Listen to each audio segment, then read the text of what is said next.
Okay, hey everybody. I have been asked to do a quick note-taking workshop to help students make sure they're getting the most out of their reading and that they're well prepared once they've read to take quizzes in my class. So I'm using a research-based reading note-taking method called SQ3R. The S stands for survey, the Q stands for question, the first R stands for read, the second one recite, and lastly review. So we're going to go through this 5-step method to understanding and comprehending text that you might be assigned particularly in textbooks. So the first thing you do is the thing that is easiest to overlook, but is the most important, and that is to survey the section you've been assigned to read, because you're trying to activate prior knowledge about the subject, and new learning can only truly happen if it's being connected to prior learning, okay? So what you do is you just go through the selected reading, we just have a few pages here, and you see how it stimulates different parts of your brain, okay? And which you might already know. So the first thing I see is that it's called How Congress is Organized. And I think, what is Congress? Oh, I think it probably has something to do with government, if I recall that you elect people in Congress. And then you just look over the big idea. The Constitution gives the legislative branch Congress the power to make laws. You look at the content vocabulary, see if any of that looks familiar, okay? You look at the academic vocabulary. Then you just go through and you look at the pictures. So, this is kind of going against expectation because this is a picture of a president, whereas I don't really think of him as a member of Congress. But then I see, oh, look, no, this is when he was a senator. I noticed he looks younger, okay? So then we have here a picture of a body, a legislative body, it looks like. And it says here, a bicameral legislature, so you need to read all the headings. The main idea is Congress is the legislative or lawmaking branch of government. Then you look at any vocabulary that's highlighted. Bicameral. You look at all of the pictures, so you can see that in this particular part it's showing how as the United States has grown, representatives have changed for each state. So for example, Carolina used to have 10, and then they had 8, and now they have 12, and now in this last manifestation of this map they have 13. It says terms of Congress, congressional sessions, the House of Representatives, and congressional districts. And then I'm looking also at census, gerrymander, constituents. Then it talks about the Senate. I see here, oh, look, we have females in the House and Senate. That's helpful to know. And we have leaders in Congress they're going to talk about. Majority party, minority party, role of the speaker, congressional leadership. So you get the idea here, okay? We're just kind of looking at the visuals, looking at the headings, making sure that if we know anything about this, that we start to understand how our new learning is going to connect to prior learning. Okay? That is the survey part. Excuse me.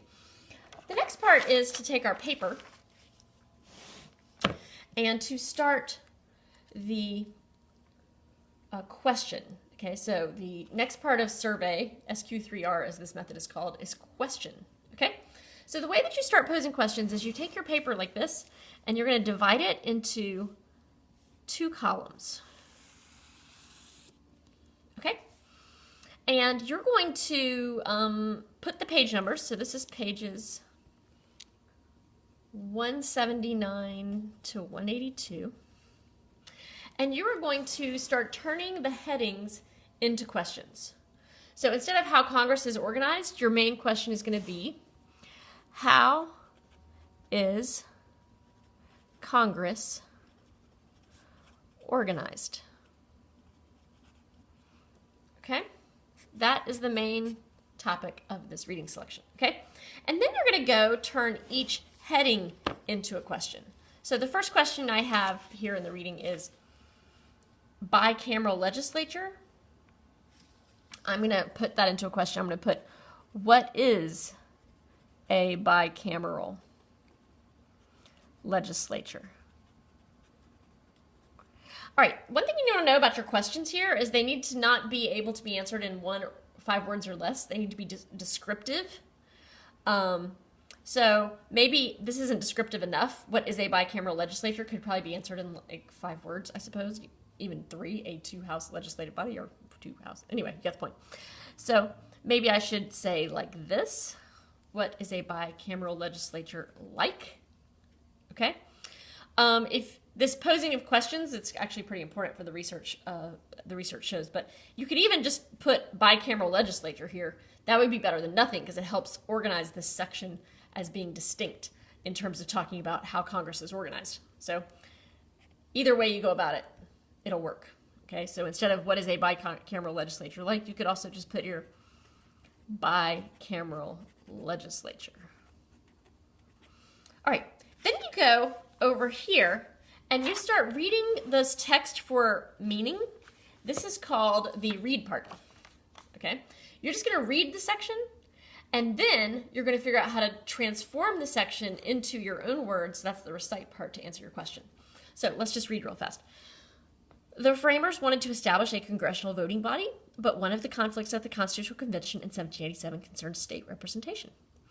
While delegates from the smaller states wanted equal representation, delegates from the larger states wanted representation to be based on population, which would give them greater voice in government. As you will recall from Chapter 3, the Great Compromise established as a two-part or bicameral body. In the upper house, the Senate, each state would have an equal number of representatives. 2, in the lower house, the House of Representatives, each state population would determine its representation. Okay, so just based on that, we have read that first paragraph. Now we just need to put into our own words what relevant information we gained from that answers our question, what is a bicameral legislature like? Now, you'll see by posing this as a question, it helps us eliminate a whole bunch of stuff that isn't very important. For example, we don't necessarily need to say Constitutional Convention in 1787. We don't need to talk through all of the process. We need to talk about what a bicameral legislature is like. Okay, and that is mainly this last part here gets us to actually answering the question. So this is one way this note-taking method keeps you from rewriting the textbook and writing down a bunch of irrelevant detail that isn't actually important. It focuses the reader on what the actual important information is. Okay, so what I have found out is that bicameral means it's a two-part body, and it has an upper house, and it equals the Senate, and it has equal number of reps too. Okay, now notice what I'm doing here. I am doing shorthand and kind of creating my own like shorthand abbreviations and things. And notice that as I take a big idea and go more in detail with it, I keep indenting in further and further so that I understand that this is a detail that describes this and this is a detail that describes this. Okay? Now, we also have a lower house. So notice when I go to talk about the lower house, I realize that that idea is parallel with upper house. Okay? And I realize that that is called the House of Reps or the House of Representatives, but I know that my abbreviation in my mind for representatives is reps. And that says that states' population determines representation. Okay, notice that I am continuing to abbreviate so that this doesn't take me forever, and I have developed a shorthand system that I know what all of that means. Okay, so I have surveyed, I have questioned, I have read, and now I have recited. Okay, let me go on to the next paragraph here and see how it relates to my question. The framers of the U.S. Constitution intended to make the legislative branch of government more powerful than any other branch. In fact, Congress is described in the first part of the Constitution, Article 1. As James Madison said, Congress is the first branch of this government. Every year, inside the U.S. Capitol in Washington, D.C., 535 of our fellow citizens gather to make new laws and address countless issues facing our country. These are our elected representatives, the members of Congress. Okay, so those two paragraphs. What is a bicameral legislature like? Okay. Well, it sounds like it is powerful because it makes laws. And it's also the first one described in the Constitution. All right. So, our founders saw this as most powerful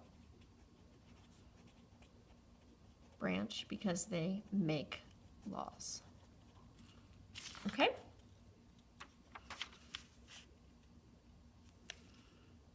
For example, Article 1 of the Constitution.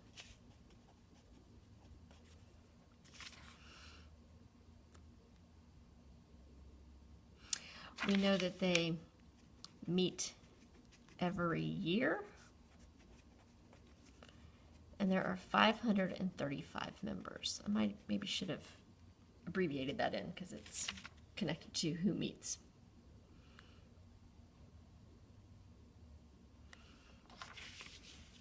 They are elected representatives, and I think I've got the key idea there. They make laws. Okay, moving on. Next session is terms of Congress. Okay, so what I do is I create a new question because it's a new heading. Okay, so I'm going to make the question, how does Congress terms work?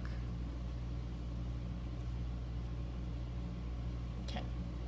Gosh, I'm getting a little confused about my question. Is it Congress's? Congress's terms work. How does Congress's terms work? All right. Whew. If Congress is a singular thing, how does? Yeah, okay. The government calendar is set by law. Each Congress lasts for a meeting period or a term of 2 years. Can y'all see this? Yeah. Each term of Congress starts on January 3rd of odd-numbered years and lasts for 2 years. Okay, so their terms work. Each Congress equals 2 years. Okay? They start on January 3 in odd years. Oh, you can't see this, sorry. And each new Congress leads to a number.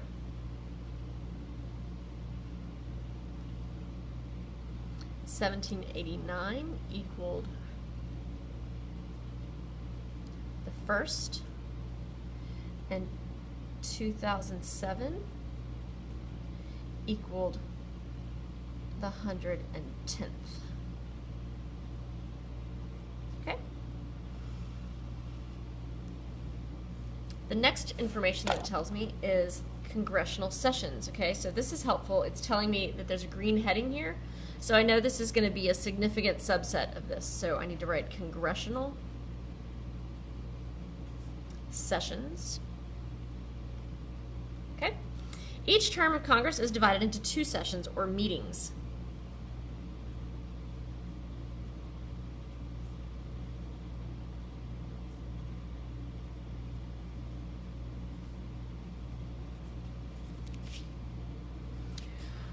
A typical session of Congress today lasts from January until November. Congress may also meet during special sessions or in times of crisis.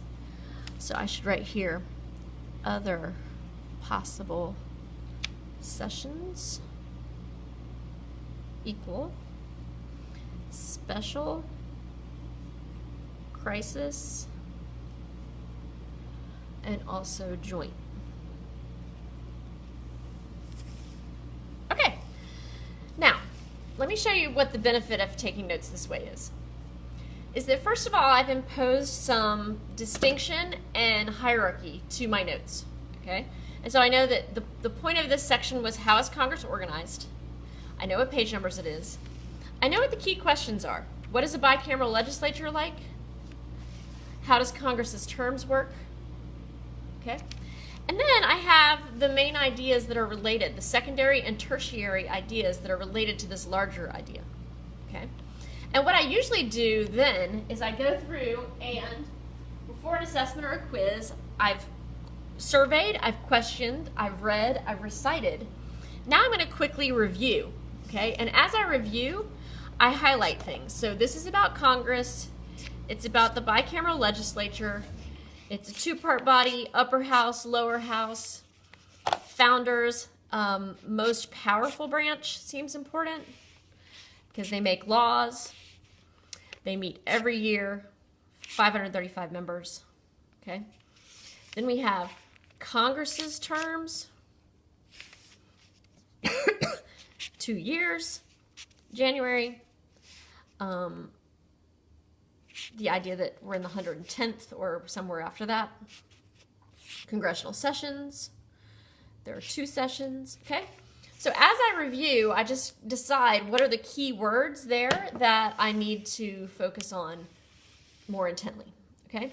And finally, the last thing you can do, and I might even pull some of these words out here to prompt me that they're coming and I need to be able to talk about them in some depth, okay? So I might pull some words out here. Upper house, lower house,